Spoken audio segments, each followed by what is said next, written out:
మన చుట్టుపక్కల చాలా మంది ప్రకృతి పరిసరాల పట్ల నిర్లక్ష్యంగా వ్యవహరిస్తుంటారు. రోడ్లు, వీధుల వెంట ఎక్కడ పడితే అక్కడ చెత్త వేయడం, ఉమ్ము వేయడం, బహిరంగ ప్రదేశాల్లో మూత్ర విసర్జన చేయడం వంటివి చేస్తుంటారు. అలాంటి వారికి ఎంతమంది ఎన్ని రకాలుగా చెప్పినా ఫలితం ఉండదు. వాళ్ళలో ఉన్న నిర్లక్ష్యం, సోమరితనం, పరిశుభ్రత పట్ల అవగాహన ఏమాత్రం పెరగదు.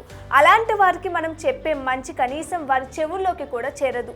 కానీ అలాంటి వారికి తగిన గుణపాఠం చెప్పారు స్థానిక మున్సిపల్ అధికారులు. బహిరంగ ప్రదేశాల్లో మూత్ర విసర్జన చేస్తున్న వ్యక్తికి మున్సిపల్ అధికారులు గట్టి షాక్ ఇచ్చారు. ఇందుకు సంబంధించిన వీడియో సోషల్ మీడియాలో వైరల్ అవుతుంది.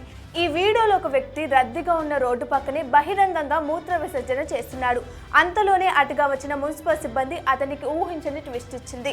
బహిరంగ ప్రదేశాల్లో మూత్ర విసర్జన చేసేవారికి మున్సిపల్ అధికారులు తగిన గుణపాఠం చెప్పారు. రోడ్డు పక్కన గోడకు ఆనుకుని మూత్ర విసర్జన చేస్తున్న వ్యక్తిపై నీటి ట్యాంకర్లతో నీళ్లు కొట్టారు. పైగా ఇదంతా వీడియో రికార్డ్ చేశారు. ఇప్పుడు అదే వీడియో సోషల్ మీడియాలో తెగ హల్చల్ చేస్తుంది.